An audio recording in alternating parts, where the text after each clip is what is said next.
get straight into the questions. Question 1. In the past 2 races we've seen 4 different constructors on the podium. With the recent break, do you think that any team in particular will have made large improvement, or will this only occur by the European leg of the calendar? Expect Red Bull to improve. That is going, that'll be a certainty. Ferrari will probably make quite a large step forward as well. Although I think, from what I interpret everything they've been saying, they're basically designing a complete B-spec car. McLaren will naturally will in theory keep their lead, and Lotus will do so. Lotus have been there or thereabouts. They've been the victim of circumstance at the moment, and they'll do something to turn that around. And in the midfield, I expect Williams to do some improvements. Let's say I expect Lotus to improve. Force India will have to do something, because they've made so much progress last year and now they're nowhere. But I think maybe the greatest gains will probably be Red Bull and Lotus. Question 2. The weekend has seen the kick-off for some of the lower series, including BTCC, Clio Cup, and during the Malaysian weekend, IndyCar. Are you watching these series, and if so, why and how? I wanted to watch some of the IndyCar stuff, because I'm a Rubens Barrichello fan, but fortunately I've had a job and things to go to. So on the one hand it's been a bit of an annoyance, but on the other it's, well, got to do it. I was keeping a little bit of a track on the BTCC on Twitter, and I follow World Touring Car Championship on Facebook, so I caught a little bit of what was going on there. The main thing I was looking forward to, what I thought was going to be happening this weekend, there was meant to be a documentary. According to the Top Gear website, there was meant to have been a documentary about Group B rallying that was meant to have been on today, which I was looking forward to, because I'm probably because I was born in the wrong decade, I really love Group B rallying.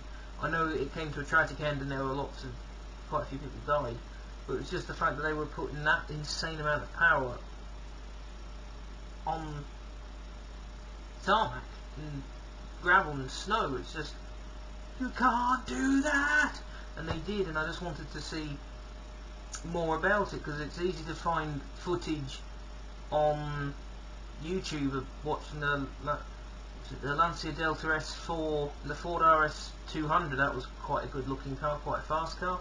The 037 Lancia, you got the Audi Quattro, the Peugeot 205. You've got even a Metro with a V6 in it, for God's sake, a Metro with Williams' help, a Metro sliding. Like I say, it's easy to find footage on YouTube of all this, but I want some direction with it, if that makes sense. I want to know, this is the progression of what happened in Group B, this happened, this happened, that happened, this happened to make this happen, etc. With the crazy Chinese Grand Prix fast approaching, it will be the first Grand Prix that the BBC will have hosted this year, and be in direct competition with Sky. Who do you think will be the channel that has the majority, and which one will I be watching live? I think the BBC will win hands down on the popularity contest, and I will be watching the BBC feed. Don't think I have to go to work that day, but I will be watching the BBC feed.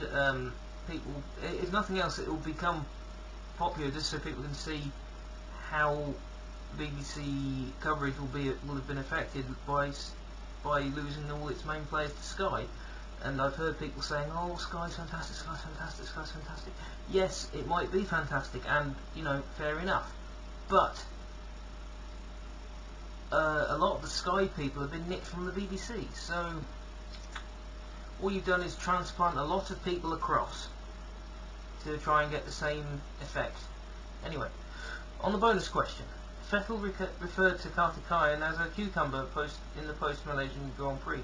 If you could represent a driver of your choice as a food, who would it be and why? This can be in reference physically, psychologically, or in their racing performance. Well, on the whole, Vettel calling Carter Kane a cucumber. I know this question's for fun, but on the serious note, it was not very professional.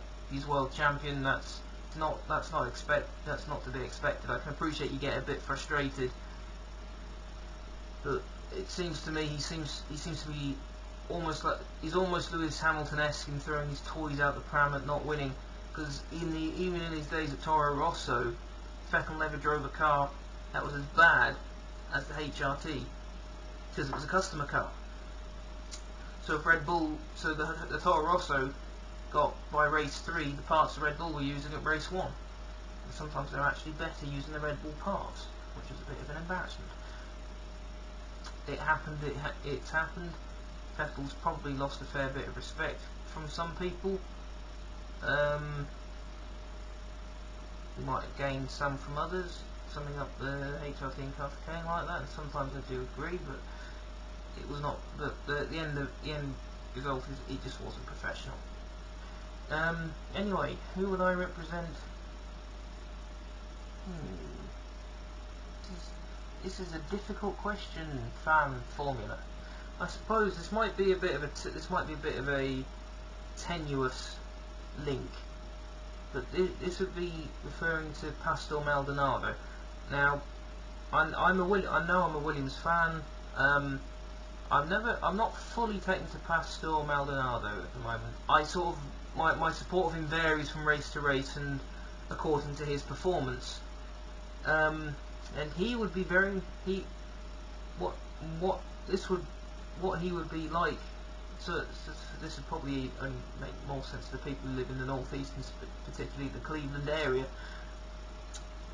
Pastor Maldonado is like what is called a Parmo up this end of the country, and if you do not know what a Parmo is, get on the Google on the interweb machine. And a Parmo basically tastes best after when you've had a few drinks, is in a nutshell, and they're still nice when you're sober, but they're just something not quite right. And what I mean about Pastor Maldonado, in some circumstances he's fantastic, like at Monaco in the FW33 it was fantastic. That was a Parmo after a couple of pleasant pints of beer. But his performance at Spa left a lot to be desired. That was a bit like, well, because a lot of places do Parmos in Middlesbrough, it was very much like you're ordering a Parmo that was clearly made yesterday. It's it might be a very tenuous link, but this question is very different because I haven't thought of the drivers as any sort of food item before. It's the end of the fan formula, some Storm Space production stuff. We still need, as usual, 2 people, 2 females, for Where's My Liberty. Any of the fan formulas can, if they want, just tweet me, and I'll explain what we want. We've had a video go up on Saturday. Went up on Saturday night. Yes, the main thing at the moment is we need 2 females for voicing on Where's My Liberty, and anyway, I've got to go to work. I've got to get ready for work before 6 o'clock tomorrow morning, so I'm off to the land of Nod.